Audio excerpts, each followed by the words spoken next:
daughter called on a Tuesday. I remember because I had just taken a pound cake out of the oven and set it on the rack by the window, and the whole kitchen smelled the way it used to when my mother was still alive. Then the phone rang, and it was Amber, and by the time I hung up, the cake had gone cold, and I had not touched it.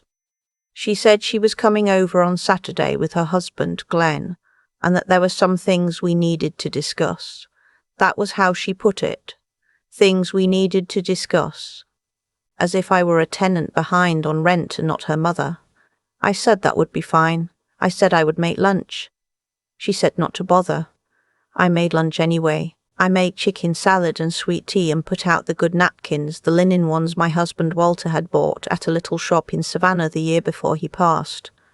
That was 8 years ago now. 8 years of learning how to be one person where there used to be two. They arrived at 11:30. Amber had her hair pulled back tight, the way she does when she means business. Glenn came in behind her and shook my hand. Not a hug. A handshake. In my own living room, from a man I had known for 19 years. We sat down. I offered the chicken salad. Amber said no. Glenn said no. I put a small scoop on my own plate because I was not going to let the food go to waste just because the room had turned uncomfortable. Amber set a folder on the coffee table. She said, "Mum, we've been talking, and we've decided that this house is too much for you to manage on your own." I said the house was fine. I said I had been managing it for 8 years. She said that was exactly the point. 8 years of deferred maintenance, she called it. She used that phrase like she had practiced it. Deferred maintenance. The gutters, she said. The roof. The furnace that she claimed was original to the house, which it was not. Walter had replaced it in 2014, and I had the paperwork to prove it, though I did not say so then. Glenn cleared his throat. He said that they had already spoken to a realtor. I set down my fork. He said the market was strong right now, and a 3-bedroom in my neighborhood was moving fast. He said they had a figure in mind. He said, and he looked at the folder, not at me, that they thought it made sense to sell before winter, and that there was a very nice assisted living facility out in Glenbrook, about 40 minutes from their house, with a memory care unit and a full activities program. Memory care. I am 68 years old. I do the crossword every morning in pen. Amber reached over and opened the folder. There were brochures inside. The facility had a photograph of a dining room that looked like an airport cafeteria with better curtains. She turned the pages and told me about the amenities. The word amenities, like I was checking into a hotel. I did not say anything. She said, "Mom, it's the responsible thing." She said they had already put down a deposit. Refundable, she added quickly, but down. Glenn said the realtor wanted to schedule a walkthrough the following week. I sat there with my chicken salad and my linen napkins. And I looked at my daughter, who I had raised, who I had stayed up with through 3 bouts of strep throat and a broken arm and 1 very bad year in middle school that I had never once held over her head. I looked at her and I thought about a great many things. None of those things came out of my mouth. I said, "All right." She looked surprised. She'd expected a fight. I could see it in the way her shoulders dropped a little when I said it, like she had been braced. I said, "Let me think it over. I'll call you this week." She said okay. She said she was glad I was being reasonable. That word too, reasonable. They left before noon. They did not take any chicken salad. I stood at the window and watched their car turn out of the driveway, and I thought about Walter, about what he would have said. Walter was a quiet man, but he was not a passive one. He used to say that the loudest thing you could do sometimes was nothing at all. I had not fully understood that when he was alive. I was beginning to understand it now. I did not call my daughter that week. I called my neighbor Pearl instead. Pearl is 72 and sharp as a thumbtack and has been practicing estate law in this state for 34 years. She retired 2 years ago, but she still knows more about property and trusts than most people who are currently billing $400 an hour. We have walked together every Tuesday morning for 11 years. She is the closest thing I have to a best friend, which is not something I say lightly. I called her on Sunday evening and asked if she could come over. She was at my door in 10 minutes with a bottle of red wine and her reading glasses. I laid it all out. The folder, the brochures, the deposit at Glenbrook, the realtor, Glenn's figures. She listened without interrupting. When I finished, she picked up the Glenbrook brochure, studied it for a moment, and set it face down on the table. She said, "Beverly, this house is yours." I said, "Yes." She said, "And you have a will?" I said Walter and I had done wills together years ago, and that everything had passed to me when he died, the house included. She said, "Do you have a revocable living trust?" I said I did not know. She said we were going to find out, and she asked me to get the file box. We went through everything at my kitchen table. The original deed, Walter's death certificate, the will, which had been properly probated. The house was mine, free and clear, no mortgage. Had been since Walter and I paid it off in 2009. My name alone on the deed after probate. Pearl set down the last document and said, "Your daughter has no legal standing to sell this property. None. Her husband certainly doesn't. A realtor can walk through this house, but they cannot list it, cannot sell it, cannot do anything without your signature on a listing agreement." I said I had not signed anything. She said, "Good." Then she said, "But there's something you might want to think about." She poured us each a little more wine, and she said that simply saying no to Amber was my right and would work in the short term, but that if I wanted to protect myself more completely, a revocable living trust was worth setting up. She explained it to me the way she always explains things, without talking down to me. She said I would transfer the house into the trust, name myself as trustee, and specify exactly what happened to the property when I was gone. She said I could also designate a successor trustee, someone other than Amber, who would manage the trust if I became incapacitated. I asked about cost. She said she knew an attorney, a woman named Janet, who had a small practice over on Fairview, who did trust work for a fair flat fee, and was straightforward and honest. I asked Pearl if she would come with me. She said of course she would. We had an appointment that Thursday. Janet's office was small and warm, with plants in the window and a framed print on the wall that said something in Latin that I did not read closely. She was younger than I expected, maybe early 50s, but she had a way of sitting still when you were talking that made you feel like your words were landing somewhere solid. She did not rush me. She asked questions I had not thought to ask myself. She asked whether I had any other children. I said no, only Amber. She asked whether Amber was named in my current will as the primary beneficiary. I said yes. She asked whether that was still what I wanted. I thought about that was still what I wanted. I thought about that for a moment. I said I was not sure. She said that was all right. She said the trust could be amended at any time while I was alive and of sound mind, and that what we did today did not have to be permanent. It was a structure, she said, a structure that gave me options. We spent an hour and a half together. I signed the trust documents at the end of it. The house was transferred into the Beverly Ann Caldwell Revocable Living Trust. I named myself trustee. I named Pearl as my successor trustee with her agreement, and we named her daughter as the alternate in the event Pearl was unable to serve. The trust directed the property to my church's community foundation when I was gone, with a provision that if Amber acknowledged the arrangement in writing and made no legal challenge, a specific sum, not the house but a sum, would pass to her. Janet said, "You should know this is your decision and it can change."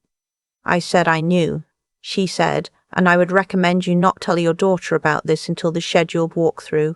I said I had been thinking the same thing. Pearl squeezed my hand in the parking lot. She said Walter would have approved. I had to look away for a moment at that. I went home and I watered my plants and I ate leftover soup for dinner. And I watched the evening news and I slept better than I had in 2 weeks. The realtor came on a Wednesday morning. Her name was Connie, and she had a clipboard and very good shoes, and she walked through my house with the efficient cheer of someone who had already mentally emptied it. She measured the front room. She opened the closets. She looked at the kitchen and said original cabinets, which she meant as a detractor. But those cabinets were solid oak, and my mother had admired them when I first bought this house in 1987. Amber came with her. Glenn did not. I offered coffee. Connie accepted. Amber said no. Connie said the house would show well with some decluttering and possibly a fresh coat of paint in the primary bedroom. She mentioned the gutters again. She gave me a number. She said it was a realistic ask given current comps, and that with a quick closing timeline they could likely have a contract in 3 weeks. She set a listing agreement on the kitchen table and uncapped a pen. I looked at the listing agreement. I looked at my daughter who was looking at her phone. I said, I'll need to have my attorney look this over before I sign anything. Connie said that was perfectly reasonable and that she could give me a few days. Amber looked up from her phone. I said I would be in touch. Connie took her clipboard and her good shoes and left. Amber stood in my kitchen doorway and said, Mom, an attorney? Why do you need an attorney? We're trying to help you. I said I had always had an attorney look at documents before I signed them. I said Walter had taught me that. She made a face. She always made that face when I mentioned her father, like the mention of him was an inconvenience. She said, This is straightforward. You're acting like we're doing something wrong. I said I wasn't acting like anything. I said I was being careful. She left shortly after that. I watched a car back out of my driveway, and I noticed that the maple in the front yard was starting to turn orange at the tips. Every October since we planted it, Walter and I had stood on the porch to watch it change. That tree was 31 years old. I had a deed that said so in my records, the nursery receipt Walter had kept because he kept everything. I called Janet and told her about the walkthrough. She said I had done everything correctly. She reminded me that I was under no obligation to sign a listing agreement or to respond to any offer. She said that if Amber hired her own attorney and tried to argue I lacked capacity, which would be the only legal avenue available, the trust documents themselves, signed with Janet as witness and notarized, would serve as strong evidence of my sound mind at the time of execution. She said these challenges rarely succeeded and were expensive and unpleasant to pursue. I asked what I should do next. She said I should do whatever I wanted to do. That was rather the point. I thought about that for a while after I hung up. I'd lived in my house for 37 years. I had brought Walter home from the hospital after his first surgery to that house. I had sat at the kitchen table to cool people when he died, one by one, starting with his brother in Phoenix and working down the list.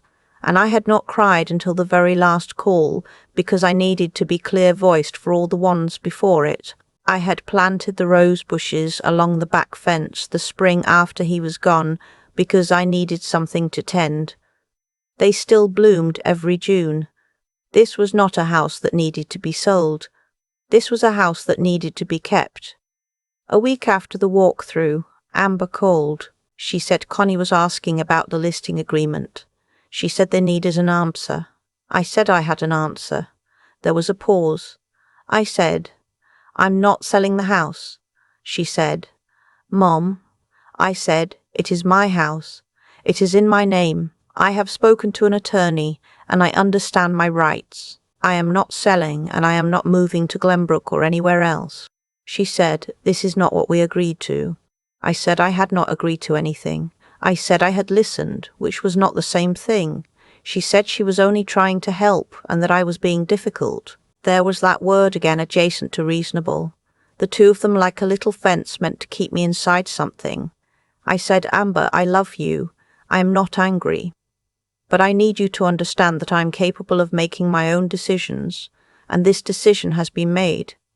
She cried a little. I stayed on the line. When she had settled, I told her that the door was open for Sunday dinner whenever she wanted it, that the invitation had never been withdrawn and never would be, but that the conversation about the house was finished. She hung up without saying goodbye. I set the phone down on the counter and stood there in the kitchen where the pound cake had gone cold 2 weeks ago, and I felt something loosen in my chest that had been tight for a long time. Not happiness exactly, something quieter, something more like standing on solid ground after a long time of not being sure where you were putting your feet. Pearl came over that evening. I had baked a fresh pound cake and it was still warm. We sat at the table and had cake and tea, and she asked me how I felt. I said I felt like myself. She said good. She said that was the right answer. We sat there a while longer. Outside, the maple was fully orange now, the whole crown of it, and the evening light was hitting it in that particular October way that looks almost like the tree is lit from inside. I had looked at that tree from this window for 31 years. I intended to look at it for a good while more. There are things I know now that I did not know 2 months ago. I know what a revocable living trust is, and what it does, and why it matters. I know that a deed with your name on it means something, that it is not ceremonial, that it is actual and legal and real. I know that silence in the face of pressure is not the same as consent. I know that the people who love you most are not always the ones who share your blood, and that this is a fact worth sitting with rather than fighting. I did not tell Amber about the trust that day on the phone. Janet had advised waiting, and I had agreed. But the following month, when Amber came for Sunday dinner, and she did come, about 3 weeks later, without Glenn, which felt significant. I told her then. I told her clearly and without drama. I told her what I had done and why and what it meant. She was quiet for a long time. She said, "So I'm not getting the house." I said that was correct. She said, "I did all of this for nothing."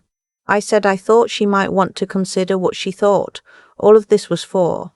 She did not answer that. We ate in near silence. But she stayed for dessert. She helped me wash the dishes. She hugged me at the door before she left, a real hug, both arms, and I let myself believe that was something. I go to bed every night in my bedroom with the window that looks out over the backyard and the rose bushes along the fence. In the summer I leave the window cracked and I can smell them sometimes if the air is moving right. Walter planted the first one. I planted the rest. The house is white with dark green shutters and a porch wide enough for 2 rocking chairs, and the maple in the front yard has 31 years of Octobers in it. It is mine. It has been mine for 37 years, and it will remain mine by the terms of a trust document signed in triplicate and filed with the county recorder's office for as long as I am in it. I did not resist. But I was ready. I have thought a lot about what it means to act without reacting. Those are 2 different things, and I did not always know the difference. When Amber sat in my living room with that folder and those brochures and Glenn's rehearsed numbers, my first instinct was to argue, to pull out the furnace paperwork, to say I do the crossword every morning in pen, in case that was somehow relevant. I wanted to defend myself the way you defend yourself when someone has accused you of something you didn't do. But I had not been accused of anything. I had been managed. And the response to being managed is not argument, it is clarity. What I did in the weeks after that Tuesday was not clever strategy. I want to be honest about that. I was scared and I was hurt, and I called Pearl because she was the person I trusted most, not because I had a plan. The plan came later, from people who knew more than I did, Pearl and Janet, and the county recorder's office. What I brought to it was simply the willingness to find out what was true before I accepted what I had been told. That is the thing I keep coming back to. Amber had counted on me not knowing my own rights. Not out of cruelty, I think, but out of a habit of assumption that had built up quietly over years. The assumption that I needed managing, that my age made me a problem to be solved rather than the person with legal standing and the deed with my name on it. Those assumptions had gone unchallenged for a long time, and I had let them go unchallenged, which is its own kind of error. There is a cost to not knowing things, not a moral cost, not a punishment, just a practical one. When you don't know what belongs to you, it becomes easier for others to treat it as if it belongs to them. The trust document I signed in Janet's office was not revenge. It was information made permanent. It was me finally learning the thing I should have learned earlier and writing it down somewhere. It could not be undone by a phone call or a folder on a coffee table. What I want to say, if I am being careful about it, is this. The outcome of my story was not luck. It was the result of asking a question before it was too late, of picking up the phone and calling Pearl on a Sunday night instead of waiting to see what happened, of being willing to sit in a lawyer's office and say I don't know and mean it without embarrassment. Ignorance is only permanent if you decide it is. And Amber, I want to say something honest about Amber. She came for Sunday dinner 3 weeks later. She helped with the dishes. She hugged me at the door. Something is still there between us. Something that the folder and the deposit and the word reasonable did not fully destroy. I think about that too. People are capable of poor choices and still being worth the trouble of a continued relationship. That is not a comfortable thought, but it is a true one, and I have found that true thoughts are usually more useful than comfortable ones. The rose bushes bloom every June. I will be here to see them.